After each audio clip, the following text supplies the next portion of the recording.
Muy buenas noches, tengan los habitantes de la Nación Cine. Bienvenidos a un programa más donde nos especializamos a hablar de cine, televisión y soundtrack. Hoy viernes 15 de mayo. Seguimos todavía en tiempos de cuarentena, disfrutando de buenas producciones, tanto de cine como de televisión. Y pues de eso vamos a estarles hablando este programa, que vamos a dedicarlo a algunas obras que nos recomendaron el viernes anterior. Así que les vamos a dedicar a hablar de esas obras, ¿cómo se llama? Cinematográficas. Y pues para nosotros siempre va a ser un placer hacer programas con títulos que ustedes nos recomienden. Soy Guillermo Romero Aguiluz y vamos a estar con ustedes hasta las 8 de la noche en Nación Cine. Les recuerdo que nos pueden escuchar a través de 2 emisoras online, FDH Radio y Radio Honduras 504, que las pueden encontrar en 24 radiotecas a nivel mundial con solo escribir sus nombres en cualquier navegador web, o pueden descargar para los usuarios de Android la aplicación FDH Medios en la plataforma de Play Store para que puedan tener la aplicación ahí y puedan escuchar en cualquiera de las dos emisoras.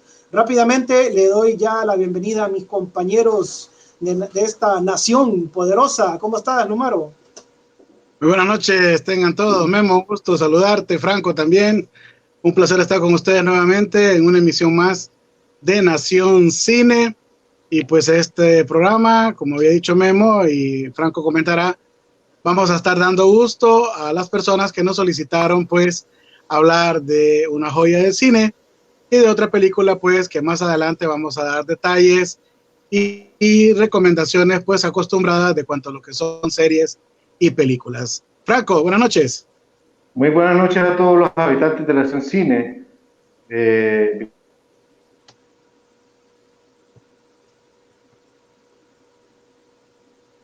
Parece que se quedó.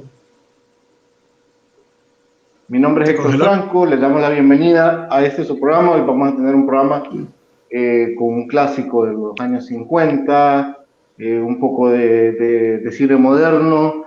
Pero antes de que empecemos con la tertulia cinéfila, yo les quería hacer una pregunta a ustedes por una noticia que ha estado circulando esta semana sobre un supuesto rumor de que se quiere hacer un remake o un reboot del clásico de Brian De Palma, Scarface.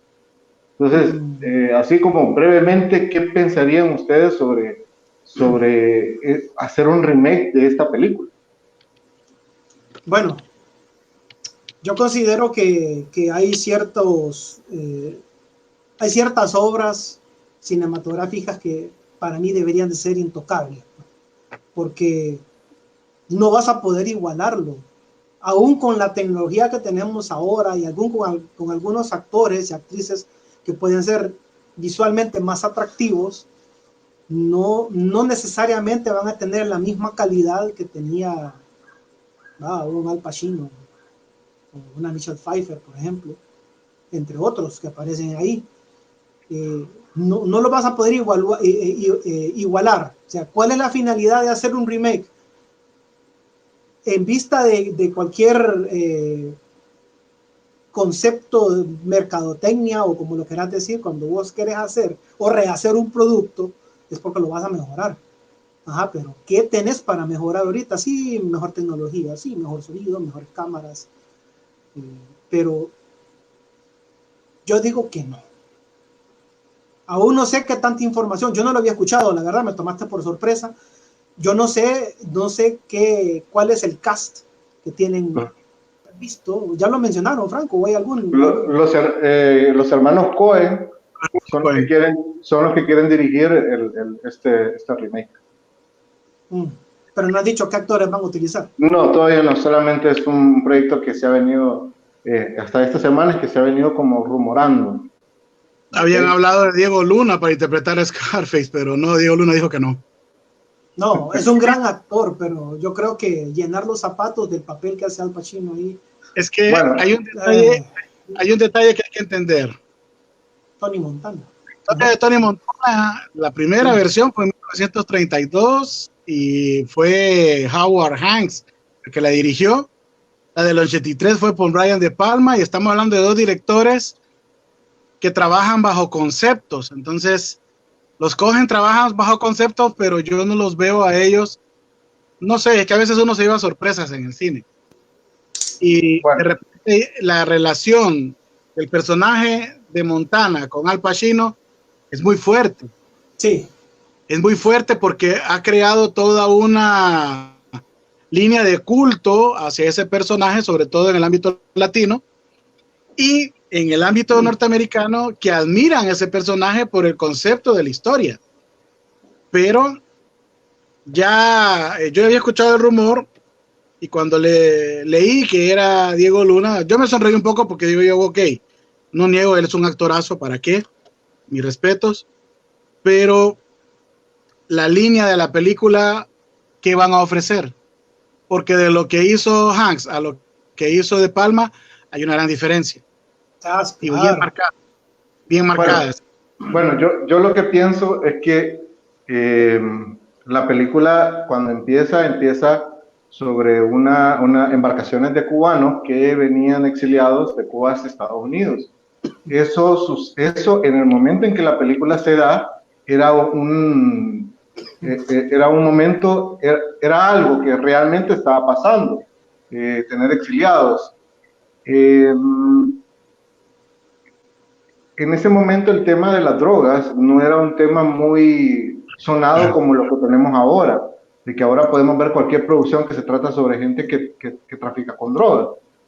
Entonces siento yo que hay muchas cosas que no nos sorprenderían. Para mí sería una película que a mí no me sorprendería y no creo que exista un actor que pueda comparar la interpretación, ojo, la interpretación que hizo Al Pacino como Tony Montana, porque estaba hablando de cómo poder superar la sombra de un papelazo que existió. Entonces siento que la película, hacerla en estos momentos, pasaría sin pena ni gloria. Sería una película más de las reboots o remakes, que la gente hablaría un poco, tendría sus éxitos, pero no siento yo que igualaría a la otra. Y quitando lo que la gente quiera decir de que, ay, es que son nuevas producciones, es nueva gente, es nuevo. Sí, estamos totalmente de acuerdo. Pero estás hablando de que te estás inspirando en la producción de una producción heavy, una gran producción que hubo en los 80. O sea, estamos hablando de un Al Pacino, de una Michelle Pfeiffer que venía abriéndose campo en el cine, y de un Brian De Palma que sabemos que no agarraba un proyecto así nomás. Entonces yo siento que... Ajá. Bueno, fíjate que si nos vamos al palmarés o la trayectoria que han tenido los hermanos Coen, estamos hablando de grandes producciones como No Country for Old Men, tenemos The Big Lebowski, tenemos Fargo, entre otras, ¿verdad? Y la balada de Buster Scruggs, que es del 2018, que es lo más reciente que ellos hicieron y han sido películas aclamadas y premiadas. Pero para mí, Scarface, que se quede ahí intocable, que no la vuelvan a hacer. Pues. Esa es mi opinión. Vaya, la película, creo que se llama Total Recall, de Arnold Schwarzenegger. Con Colin Farrell. La volvieron a hacer con Colin Farrell. Con actores más atractivos. Pusieron a Jessica Biel, hermosísima, y la otra chava, que Kate Beckinsale creo que se llama. O sea, vos la ves en cartelera y vos decís, wow, pedazos de actores. Pero cuando ves la película, sí, mucha tecnología y todo, pero, oíme, la de Schwarzenegger Barry trapea con esa película. Pues Dredd también fue un mal remake con Karl Urban. Robocop fue un mal remake con excelentes actores, con un Gary Oldman, con un Michael Keaton, pero la película terrible. Abby Cornish también, la esposa de quien hace Robocop, el nombre del actor se me escapa. Sí. Miren, para Scarface tienen al director, o sea, la idea que tienen los hermanos Coen es tener al director Luca Guadagnino, que es el que hizo la película Call Me By Your Name, que fue aclamada por la crítica y estuvo nominada a Oscar. Pero no sé, yo comparto lo mismo que ha dicho Memo, que decís vos, o sea, veo que es un proyecto ahorita que no reuniría ningún tipo de novedad y lo sentiría como, y no sé si viene al cabo o al caso la relación, como estar viendo el Guasón de Jared Leto comparado con el de Ledger. Algo así siento. Sí, no. Ok. Bueno, si quiere entramos ya al guión que tenemos. Era un corto comercial. Sí, no, pero muy bueno el dato. Entramos entonces a nuestro primer segmento de Tertulia Cinéfila a petición de nuestros habitantes de la Nación Cine. Pues vamos a estar hablando de un clásico de 1951, una película llamada, bueno, basada en una obra de teatro, por cierto, de 1947, una obra que fue sensación en Broadway, con los mismos actores, por cierto, ¿eh?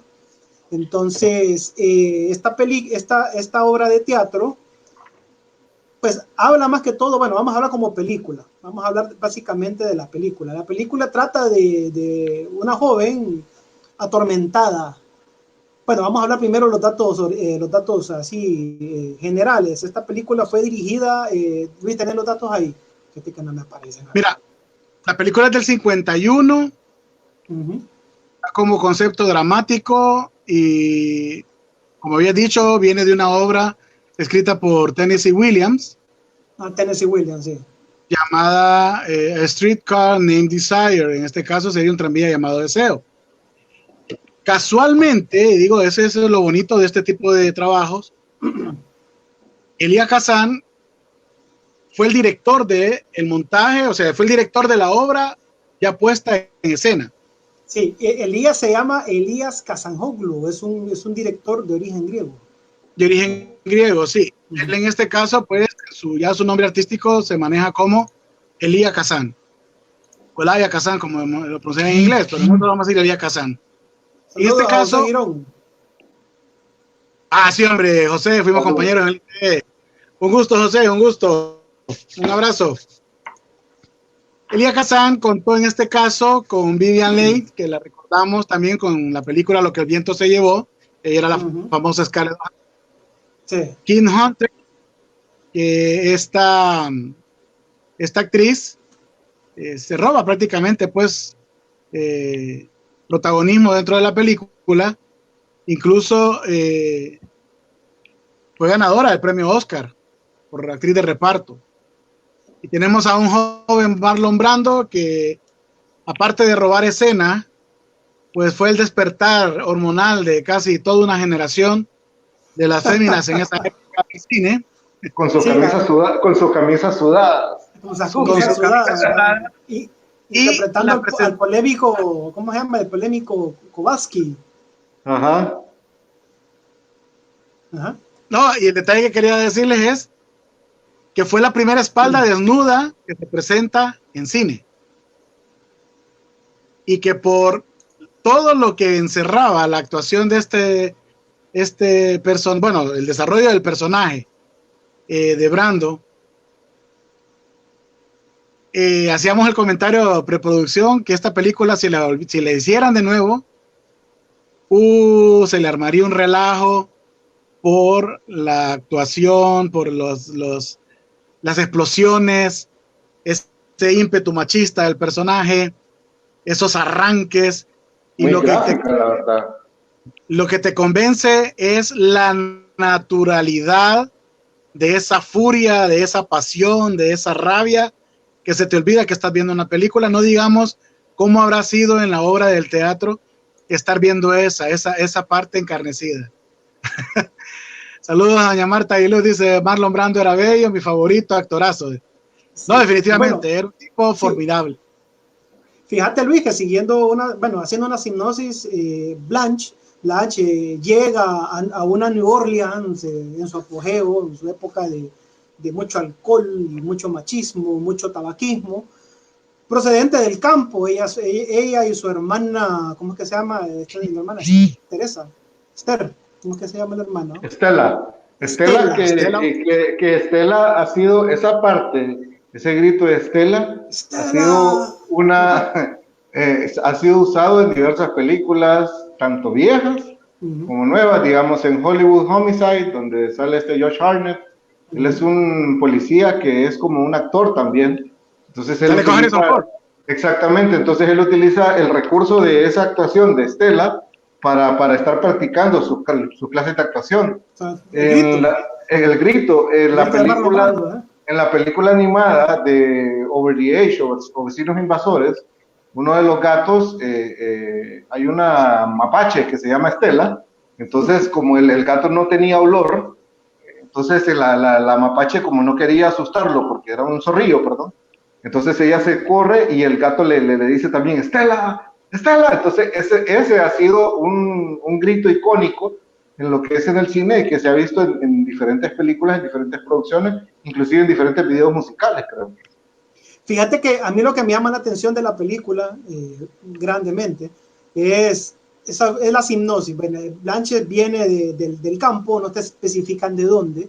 Ellos pierden sus propiedades debido a grandes deudas que tenían con los bancos, tenían hipotecada la propiedad y la pierden, y a raíz de que ella quede en la calle y por enfermedad o no sé por qué otras cosas, ella pierde a su esposo, a su familia. Entonces ella le pide asilo a su hermana en New Orleans y se viene a vivir con ella. La hermana pues está casada ahí con un polaco nacido en Estados Unidos, Stanley Kowalski, que trabaja creo que en una empresa, en una industria, no recuerdo a dónde que trabaja él. Él era un veterano de guerra. En la Primera Guerra, creo yo, ¿va? De la Segunda Guerra Mundial, porque la película abarca mucho lo que la mayoría de personas después de la guerra tenían que hacer: buscar trabajo. Adaptarse y todo lo demás. Sí.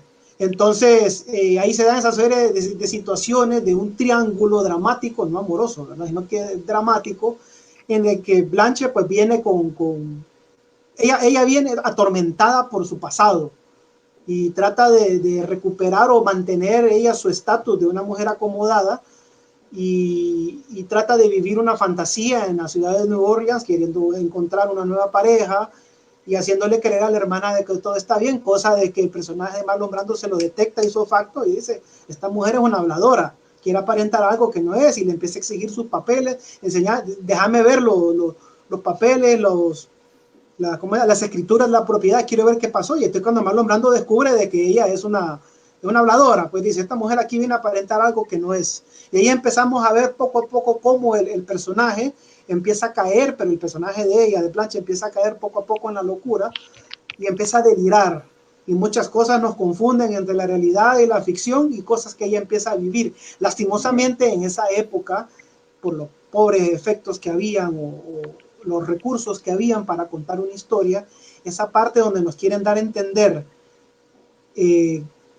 la locura de ella, a veces era un poco confuso, porque la película, la película no tiene más escenografía que la parte exterior de la casa y el interior, y para de contar, ¿va? Fíjate que Vivian Leigh, la actriz que personifica Blanchett, en la vida real era una persona que estaba comprobada. La película, un saludo para Pedro Naún Suazo, la película se llama Un tranvía llamado Deseo, de 1951, protagonizada por Marlon Brando, Vivian Leigh y dirigida por Elia Kazan. En la vida real, Vivian Leigh estaba comprobada clínicamente de que era una persona bipolar, y esto ayudó mucho a que la actuación de ella, ese tipo de actuaciones de repente que mirabas, esos cambios de personalidad bruscos que tenía, eran debido también a un poco ayuda a su enfermedad.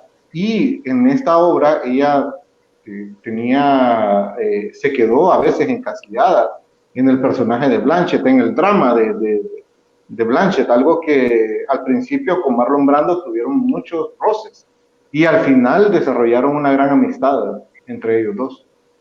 Es que hay un detalle importante, que en la adaptación cinematográfica suprimen un personaje que es el esposo de Blanche, que se llama Alan Gray, y ella, parte de su trauma es que descubre que su esposo... Te saludan, Omar. Sí, está saludando también. Saludos, Giselita, un placer. Gracias por estar pendiente del programa. El personaje lo censuraron por la época, no se podía manifestar las relaciones homosexuales, entonces eso explica un poco esa parte que no se entiende de esa perturbación de ella, porque en la obra de teatro sí se explica el por qué ella queda perturbada y con una desconfianza, y claro, han perdido todo, está volviendo a empezar, más que descubre, ella le tocó ver al esposo con otro hombre en cama.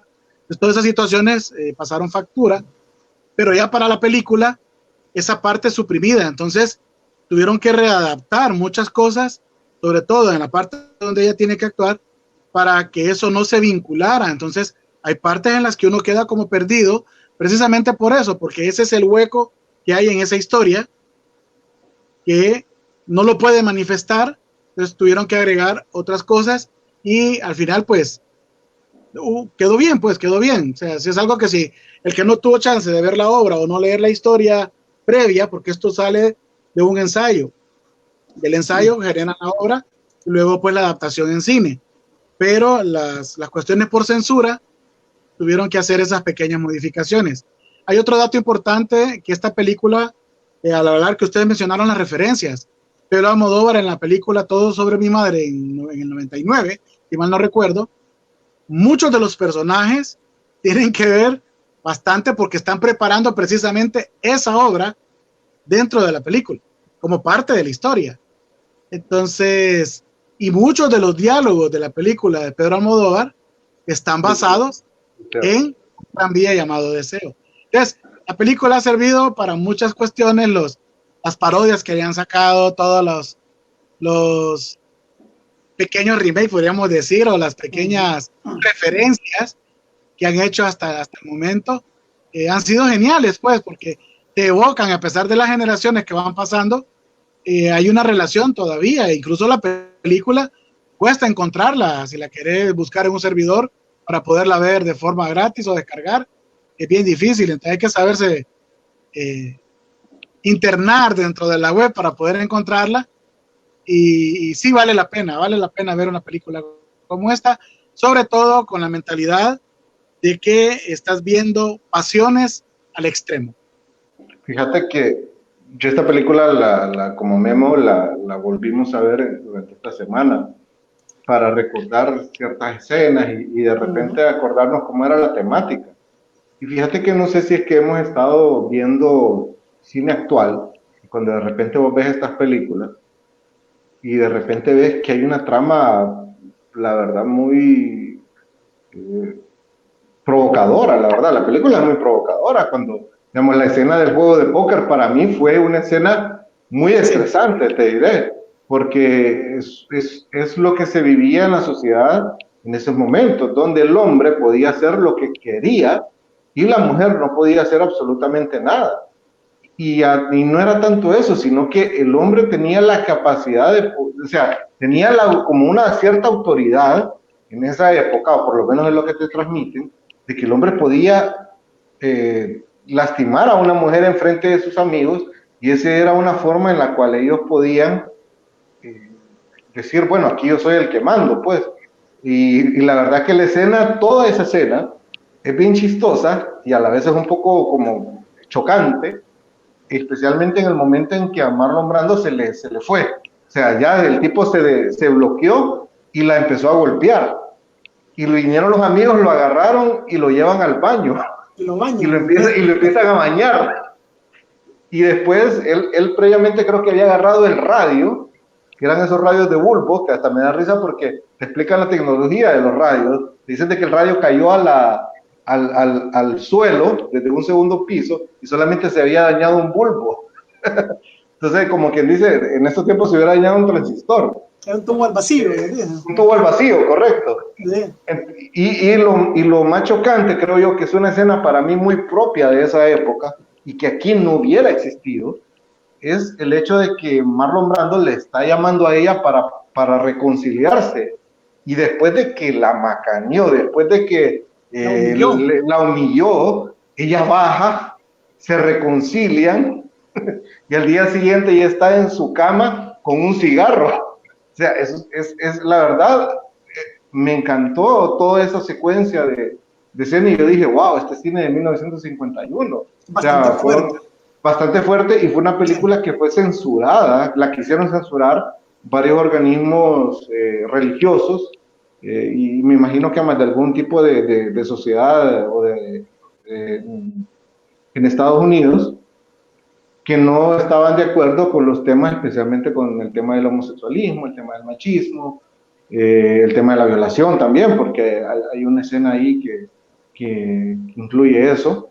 Sí. Pero la verdad que, aunque la película para mí ahorita no hubiera tenido los elementos que tiene ahora, entonces para mí es una película de culto que vale la pena ver, vale la pena disfrutarla, especialmente por la actuación de Marlon Brando. La primera vez que yo vi a Marlon Brando creo que fue ya en una forma más, no como esto, ¿no? Ya lo vi más adulto, lo vi en El Padrino, lo vi en Apocalypse Now. Entonces ya estás viendo un actor consagrado, un actor que hacía lo que quería, un actor que hasta tenía problemas con los directores, porque él si quería filmaba, si no quería filmaba, llegaba en el estado físico como él quería, pero en esta película, Un tranvía llamado Deseo, era el momento cumbre de la carrera de Marlon Brando, pues ahí es donde él estaba catapultándose para producción tras producción tras producción. La verdad que es un actorazo para mí. Fíjate que la película ganó 4 Oscars. Ganó como mejor actriz Vivien Leigh. Karl Malden gana mejor actor de reparto, que es el enamorado de Blanchett de la película. Kim Hunter, Kim Hunter, que es la hermana de Blanchett de la película, también gana como actriz de reparto. Y mejor diseño de producción. Así que gana 4 Oscars esta gran película, y como mencionaba Franco, tiene un contenido bastante violento en contra de la mujer. Se mira mucho machismo, hay mucho alcoholismo, hay mucho tabaquismo también, pero es muy propio de la época, y esa escena cumbre donde luego del juego póker que se da esa trifulca violenta y él termina gritándole afuera, Estela, baja Estela, y no es que ella baja y se terminan ellos besando enfrente de la casa. Esa es una escena muy famosa que la han parodiado, como dice Héctor y todo. Hoy en día esa película hubiera sido un escándalo, y a mí me gustó. Sí, no voy a negar que por lo pesado de la noche me costó ya casi al final terminar de verla, pero por lo mismo, porque es una película que tiene muchos matices blancos y negros, de repente la oscuridad le da, relaja a uno y se duerme. Entonces me costó terminar de verla, pero la vi y yo la recomiendo. Es una gran pieza cinematográfica que nos da, nos dice de dónde viene el cine. Lumaro.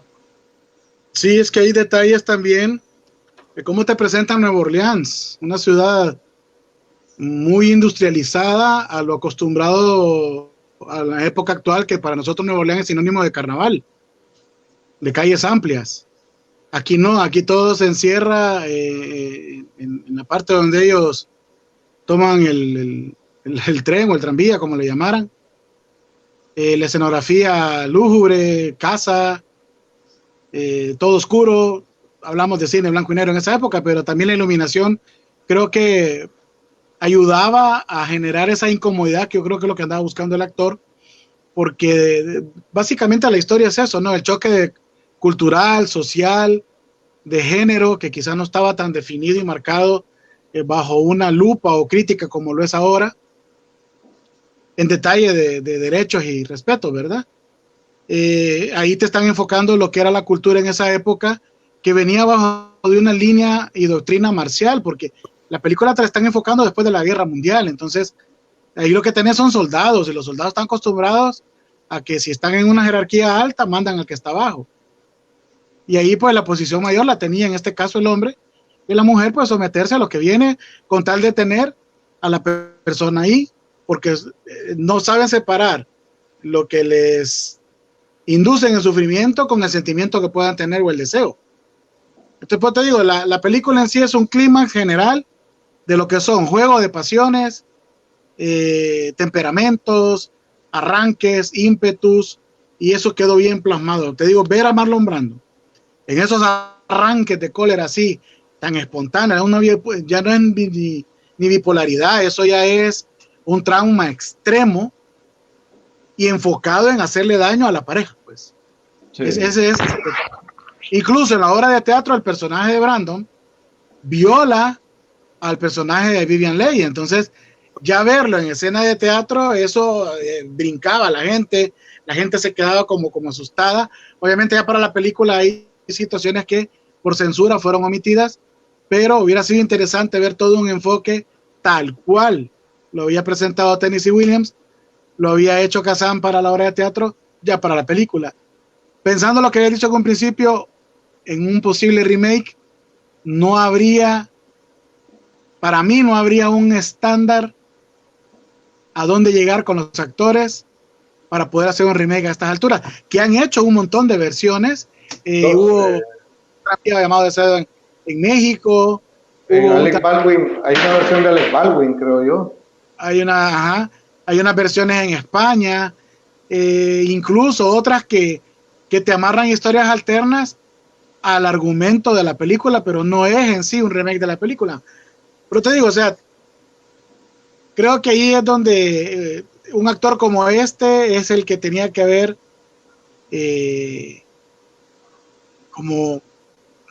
yo creo que nació para ese rol, así decirlo. Nació para ese rol. Es lo que le valió a Marlon Brando es escalar y llegar a la posición que obtuvo, aunque en la década de los 70 Marlon tuvo un declive, ya su participación en películas ya no era tan fuerte, y obviamente pues ya su físico cambió, ya las cosas por vejez cambiaron bastante, lo que decimos de una persona difícil de tratar. Recuerdo a Edward Norton quejarse cuando hicieron una película juntos, que era El Asalto, creo que se llamaba, salía Robert De Niro también, y decía que Marlon Brando de la nada hacía bromas, y le encantaba llevar una especie de bolsa que al apretarla sonaba como un ventoso. Y estaban en medio de una escena y de la nada el señor Brandon aplastaba la bolsa y sonaba aquel ventoso y hacía que Edward Norton quedara así como incómodo. Y decía él, cuando le preguntaron ¿qué tal filmar con Marlon Brando? Para mí una incomodidad. No dudo de la capacidad de él, pero es un tipo que no se concentra, hace bromas todo el tiempo, y pues llevamos a puntos de incomodarnos. Y lo dice Edward Norton, que es un actor que incomoda a los directores, a los actores, porque cuando va, quiere ir a imponer su visión de la obra, su visión del guión, su visión de cámaras, y muchas veces entra en choque. Por eso es que a veces lo descartan para las películas. Y sí, es de recomendar, pues, el que la puede encontrar, ya no hay lugar donde se pueda rentar. Hay zonas en las que sí se pueden encontrar. Yo encontré como 4. Invito a que la gente pues haga la búsqueda. No voy a decir los lugares porque son sitios muy dentro de la web y puedes estar expuesto a un virus. Vale la pena ver la película con el enfoque de que es un cine ya clásico, ¿verdad? Que se puede adaptar a cualquier situación que podemos tener, que se ve en los pueblos todavía de nuestra Latinoamérica, ¿verdad? Bueno, nos vamos entonces. Saludos a Manuel Aguiluz y a Kelia Rivera hasta Peña Blanca. Bueno, nos vamos entonces al segundo segmento, Lomaro. Vámonos entonces con lo que son el segmento series, que creo que solo yo voy a hablar de series, que fui el único que estuvo viendo series durante la semana. Miren, en plataformas de streaming hay mucho que ver, hay muchas series que te pueden llamar la atención, pero últimamente me he vuelto como un poquito más selectivo, porque hay muchas series que empiezan bien, pero después comienzan con un declive para estirar la temporada, y eso a mí pues ya me choca. Pero hay series que sin embargo, con ese estira y encoge para llegar a la temporada solicitada, sobre todo en esas plataformas, que te atrapan más. Una de ellas es la serie Zona Blanca, que es una serie francesa, franco-belga, así, del 2017, y se emitió pues en la cadena France 2 en Bélgica, en la RTBF, que es otro canal de televisión, y luego pasó a ser distribuida por la plataforma Netflix. Miren, es una serie que se lleva a cabo en un pueblo donde tenés línea de detectives, línea de policía, la típica familia poderosa del pueblo, las situaciones de estira y encoge de los personajes o los habitantes de ese pueblo. Y tiene bastante enfoque con mitología, creo que griego o romana, no recuerdo mucho. Es que hay un enlace ahí que se parece entre lo que es la mitología romana y griega. Creo que es más romana. Es que los griegos y los romanos, por ejemplo, Ares era el dios griego de la guerra, y el equivalente para los romanos era Marte. Marte, Entonces, sí, o sea, hay una... pareciera que fuera el mismo personaje, solo que llamado de forma distinta. Exacto. Pero en este caso, estamos hablando de se podría decir, por un ser especial, tiene cuernos, que hasta cierta forma crees que es falso el verlo ahí, que no existe. Pero la trama te va haciendo como estira y encoge, te desencadena y te va atrapando de una manera que termina y te quedas con ganas de más. Vale la pena ver la serie. Es de esas que te puedes sentar desde las 8 de la mañana, haces tus pausas para comer, ir al baño, regresar y no te va a defraudar. ¿Cuál es el género de la serie, ¿no? Mira, esto se podría decir que es thriller, se podría decir que es también suspenso, hay partes de terror, es completa. Si solo le faltó cantar a los personajes para decirte que ¿cómo se llama todo la serie? Incluido. Zona Blanca. Zona Blanca. Está en Zona Netflix, Blanca, ¿no? sí. ¿Ah? Está en Netflix. Está en Netflix, sí.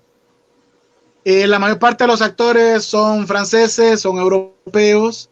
Hay 2 que 3 que sí uno los puede ver como parecidos a otra persona, pero no, en lo que estuve viendo son actores de línea europea, pero que no te defraudan. O sea, la serie, perdón, vale la pena. No puedo dar más detalle porque con los elementos que di, el rompecabezas se arma muy fácil, sobre todo cuando la ves. Y ya mencionar más, pues sería espolear. Y sí vale la pena. La serie, pues, usted la encuentra en Netflix. Son 16 episodios, son 2 temporadas nada más. Y vale la pena.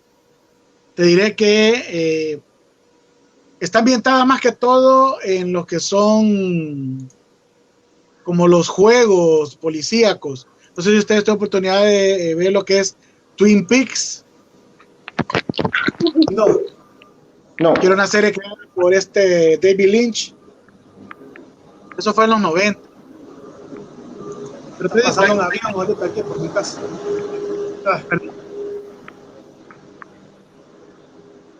Perdón, pasó algo. ¿Ah? ¿Pasó algo? No, pasó por aquí el camión de la basura que suena como avión.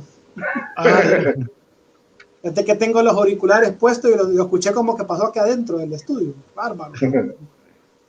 La serie tuvo bastantes premios. Saludos, ha sido premiada. Luis Alonso Hernández. El gran Loncho Hernández, vive en Utah, en Estados Unidos. Saludos, Loncho.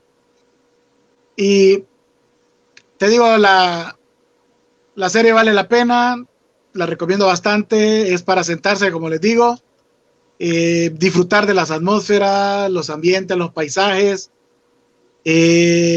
las situaciones que se dan con ese ser mágico que te digo, que te dejan con bastante suspenso y te deja con ese sabor de querer más. Vale la pena.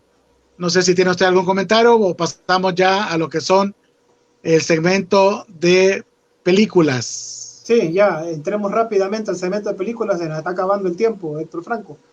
Bueno, Héctor. Pues esta recomendación va más por esta semana que estoy viendo, bueno, la semana pasada que iba a hablar de esta película, porque la estuvieron dando en cable y no, cuando salió la película no me llamó la atención. Y cuando ganó los Oscars estaba como un poquito como medio molesto porque yo le iba a Isla de Perros de Wes Anderson, que para mí es una excelente película.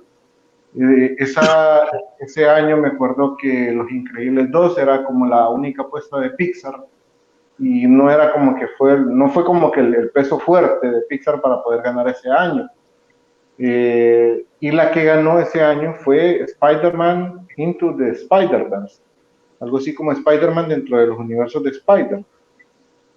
Esta película está basada en cómics paralelos de lo que es la saga de Spider-Man, donde hay un personaje que no se llama Peter Parker, ya que sabemos que el nombre del superhéroe Peter Parker, sino que se llama, la historia empieza con Miles Morales, un jovencito de descendencia latina, afro-latina por ahí, y se encuentra con la araña donde lo pica, y subsecuentemente va a donde se encuentra con el Peter Parker de ese universo donde está él, que en ese momento está peleando en un reactor donde el reactor se va mal, y el reactor se activa y crea un agujero donde diferentes Spider-Man de otros universos ingresan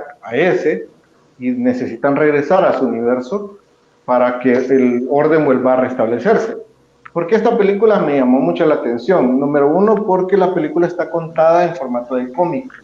Entonces, las letras que nosotros vemos en los cómics se ven plasmadas cuando la película va avanzando. Se utilizaron 180 animadores. Esta es una película dirigida por Sony. Esta es la película que más animadores tuvo involucrados en su producción. Esto debido a que muchos de las historietas o de los dibujos fueron hechos a mano alzada y fueron después retocados con efectos de computación. Se utilizó bastante la influencia de arte del cubismo para darle los efectos para darle esas imperfecciones a lo que es la animación. Y los Spider-Mans que se utilizan son bastante interesantes porque encontramos un Peter Parker de un universo donde él se divorció de Mary Jane, engordó, ya no quiere ser Spider-Man, está todo deprimido. Nos encontramos con un Spider-Man que es de un universo tipo Sin City. Nos encontramos con un Spider-Man que es Gwen Stacy, donde la historia se centra en ella y de que quien muere es Spider-Man, no ella, Peter Parker.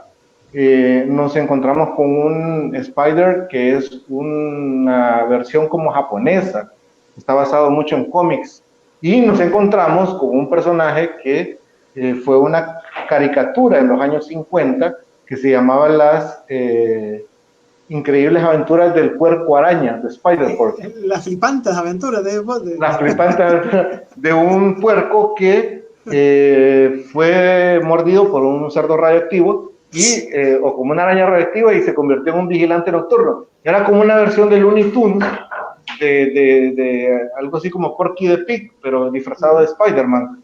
Entonces, la verdad que la historia es muy diferente para mí dentro del canon de las películas de Spider-Man. Esta es la que más me ha gustado, a pesar que le tengo un poquito de respeto a las de Sam Raimi, y las de Andrew Garfield no me gustaron mucho, y estas de Tom Holland muy millennial. Entonces, esta creo que es una historia muy fresca y muy interesante, apoyada del recurso de la animación, para poder disfrutar y como adentrarte. Y yo creo que el hecho de ver a Stan Lee, porque este fue el único cameo, pero con voz de Stan Lee antes de fallecer. Y el personaje de él es como el dueño de una tienda que vende artículos de Spider-Man. ¿Y por qué es muy importante esto? Porque Stan Lee, que fue el creador del universo de Spider-Man, su personaje favorito, que él siempre lo dijo, fue el propio Hombre Araña.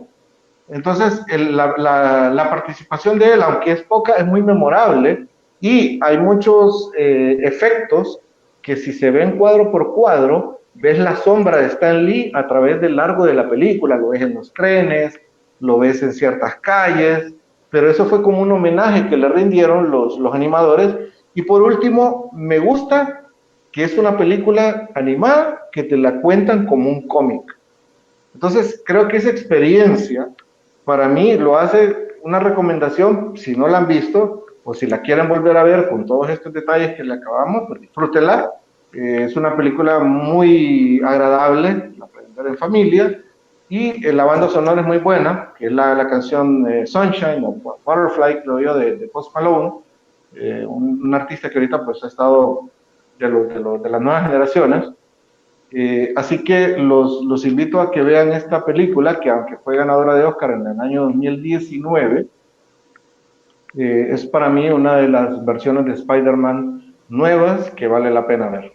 Así que esa es mi recomendación de esta semana. La otra semana les voy a hablar de Hollywood, que la vi a regañadientas y no quise meterla, porque hablamos de una película de los años 50 y no quería como que redundar con una serie que trataba de los años 50, que trata un poco más o menos de lo que son este tipo de actores de la época. Así que la otra semana, el otro viernes, hablaré de la serie Hollywood de Netflix, que les apuesto que esta serie va a ganar más de algún Grammy Golden Globe por la cantidad de actores que tiene y por la historia que maneja.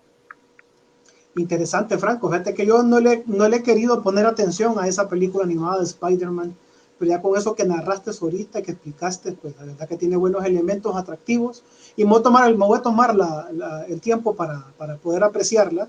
Si ganó premios es porque realmente la película... Es que ahora te entendés por qué ganó premios. Sí, ahora ya lo entiendo. Pues al principio no, es que a veces los cómics animados se complican mucho, porque el mismo cómic, como es animado, te permite hablar de un montón de cosas que en una película, si lo plasmas, se ve ridículo o saturado. A veces no me gusta internarme mucho en las películas animadas que referente a un superhéroe, porque se extienden demasiado. Ya hablan de universo, ya hablan de una mujer araña, ya hablan de una madre araña, ya hablan de un cerdo araña, luego ahí por ahí paseando. Entonces, por eso ya a raíz de estas recomendaciones, pues sí, y vamos a ver también esa zona blanca que mencionó Lumar. Muy interesante. Sí. Bueno, ya para cerrar, yo voy a hablar sobre una película que vi hace poco, está en Netflix. La película se llama El pasante de moda, está dirigida por Nancy Meyers y producida por Susan McNeil y la misma Nancy Meyers y Scott Rudin. Es una película, digamos, una comedia dramática protagonizada por Robert De Niro, Anne Hathaway y René Russo.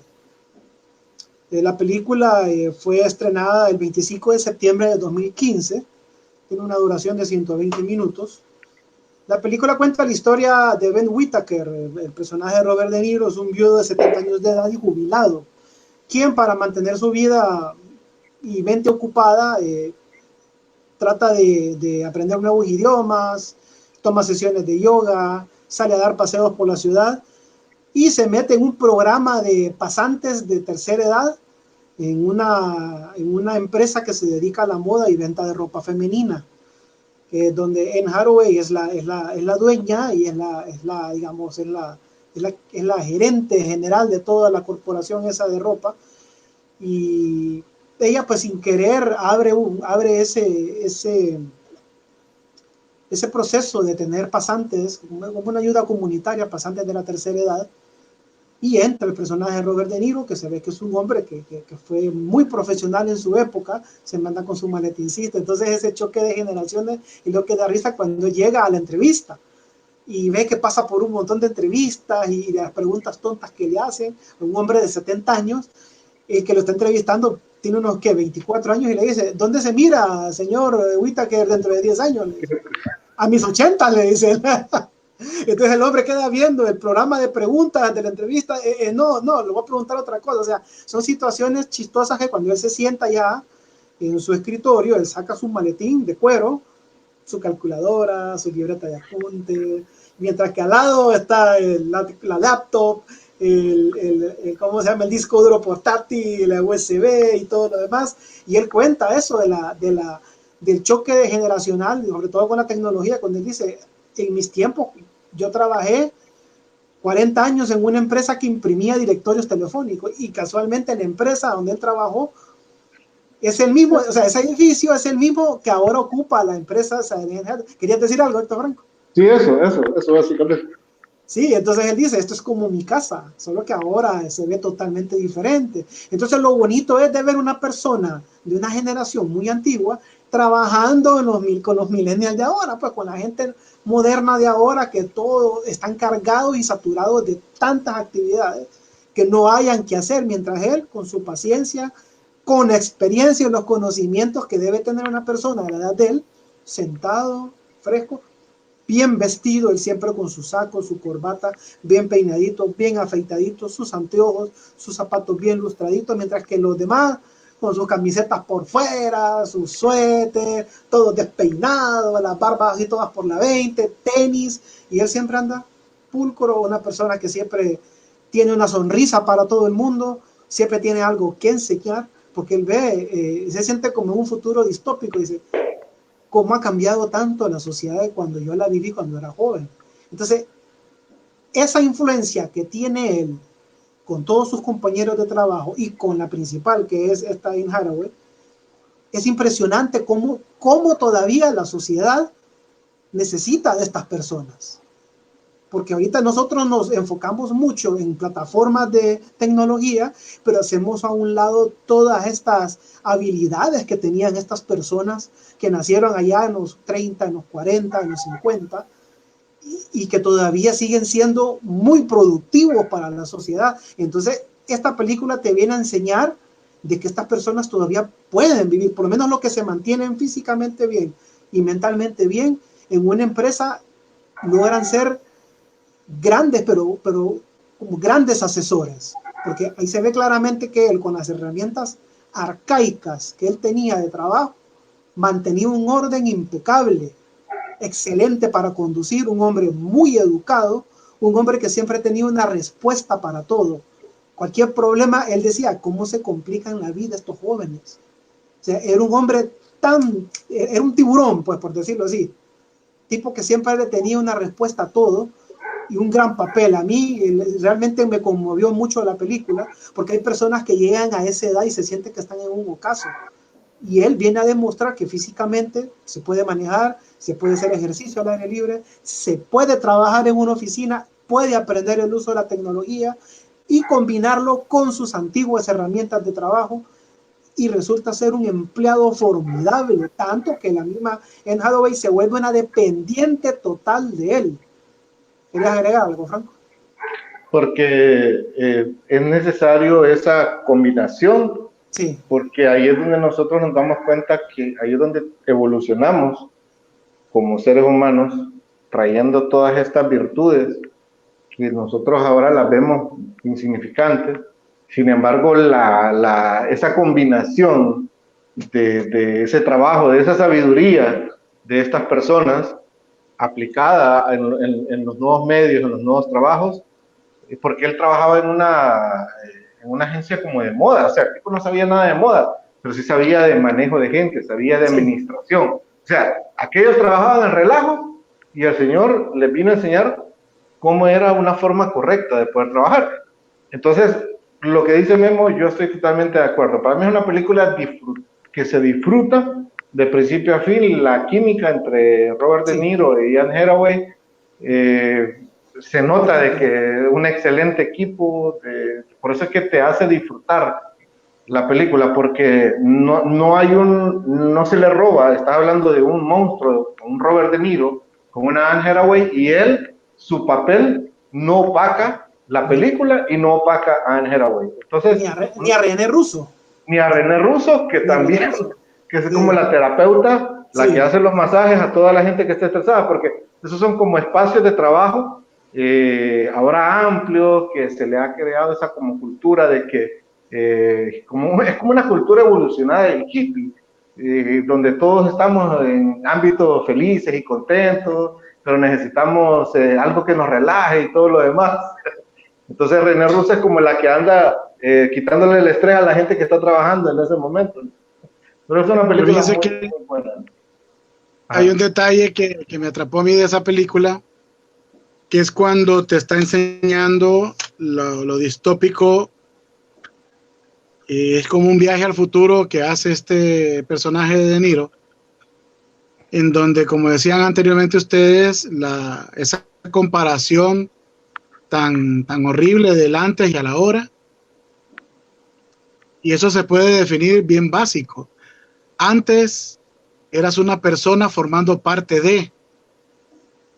Ahora solo sos un engranaje productivo que te disfrazan toda la estadía para que creas que formas parte de ambientes, para que te relajes, porque tenés un horario totalmente inadecuado, tenés una tensión totalmente destructiva y es necesario tener quien te libere de esa tensión destructiva y quien te haga enfocar que en la mente estás produciendo y no estás más allá de lo que un horario te pudiera permitir. Entonces, esa modernidad realmente es una mampara, porque tras de ello lo que hay es una sobreexplotación del personal en una empresa. Y un personal que si te fijas bien ni se conocen entre ellos. No se conocen. Solo es nada más el trato laboral, contrario a antes, que podía llegar a tener hasta tu mejor amigo dentro de la empresa y compañero. Esto me recuerda a la otra película que hicieron también Ben Affleck con Tommy Lee Jones, que sale también Kevin Costner, el ejecutivo, creo que le llamaron, mal llamada en español, pero The Company Man creo que se llamaba en inglés, que es cuando ya tienen una edad avanzada, a la gente la van sacando, y luego ellos se unen al final para formar una empresa ya con toda la experiencia. Y eso es lo que te marca, pues, porque vives en una sociedad que cuando vas a buscar trabajo ya tienes más de 40, ya la persona que te está entrevistando, que es un muchacho o una muchacha, con preguntas fuera de contexto, porque lo que quieren evaluar es tu reacción, entonces te saca de toda lógica. Y al final la experiencia como que no vale, pues, y empezás con ese torbellino de que necesitamos a alguien que tenga todos estos requisitos, pero al mismo tiempo que sea pasante de carrera. Y si llegas, pero no tengo experiencia, no, porque por experiencia no lo podemos contratar, pero tengo título, pero no tengo experiencia, bueno, o no tengo título, comienzan esos estiras y encoges reales que al final te pierden como alguien y querés caer en ese engranaje de sociedad y laboral. Y es lo que me gustó de la película, cómo lo adaptan, cómo te hacen ver que la gente, a pesar de la edad, siempre y cuando tenga las características y pueda tener las habilidades, como Memo lo mencionó primero, y lo reforzaste vos después, Héctor, son viables para poder seguir trabajando, para seguir produciendo, si lo quieren llamar así. Pero no, ahora es más fácil descartarlos. ¿Por qué? Porque esa experiencia representa mayor pago. Ya sabemos cómo va la historia después de eso. Sí, bueno, entonces recomendada la película, está en la plataforma de streaming Netflix, es muy bonita, la puedes disfrutar a cualquier hora del día, véanla en familia, el contenido de la película es para todo público, si la pueden recomendar en este mes de la madre, pongan a su mamá a ver esa película, a su papá, es una película que les va a levantar mucho el ánimo, además ya voy a poner a mi mamá a verla también, por cierto. Entonces, bueno, se nos acabó el tiempo, muchachos, tenemos otros compromisos por ahí. Gracias a todos los habitantes, hoy tuvimos un programa bastante concurrido, gracias a toda la gente que estuvo pendiente del programa. Ya saben, nosotros siempre vamos a hablar de cosas que hemos visto, no nos vamos a centrar en hablar, en especular en películas que todavía no se han proyectado o en series que no se han proyectado, porque nos gusta siempre recomendar algo que vimos en lo que nosotros podemos desglosar y hablar con plena seguridad. Y así que este programa fue dedicado más que todo a nuestros oyentes, a nuestra audiencia, que nos recomendó que habláramos de un tranvía llamado Deseo, de la película. Creo que no hablamos de una película, ¿verdad? Se me fue la onda por ahí. Eso va a ser el otro viernes. La película Skin, viernes, que la recomendó. Sí. Roberto Suazo. Roberto Sánchez. Roberto Sánchez. Sí. Bueno, nos vamos despidiendo entonces. Buenas noches a todos los habitantes de Nación Cine. Seguimos en tiempo de cuarentena. Les recomendamos seguir viendo mucho cine, mucha televisión. Escuchen mucha música y lean mucho, porque todo esto va amarrado. todo esto va amarrado. Muchas películas vienen de libros, muchas series también vienen de libros, así que para que tengan una mejor idea y una mejor crítica sobre una serie, vean el origen, de dónde viene o qué la influyó. Así que esto ha sido todo de mi parte. Guillermo Romero Aguiluz les desea muy buenas noches. Lumaro. Buenas noches a todos, gracias por su sintonía. Saludos a todos y un abrazo, ¿verdad? Y quédese en casa. Franco. Nos vemos el próximo viernes en Nación Cine. Nos pueden ver en Facebook si tienen alguna sugerencia de alguna película que queramos hablar. ¡Ay! Está el canal en YouTube también. Está el canal en YouTube, así que pueden entrar a la página de Facebook, pueden entrar a la página de YouTube para ver las recomendaciones que hemos estado haciendo tanto de cine local como de cine internacional. Mi nombre es Héctor Franco, nos vemos el próximo viernes en Nación Cine. Gracias, buenas noches a todos, con permiso. Buenas noches.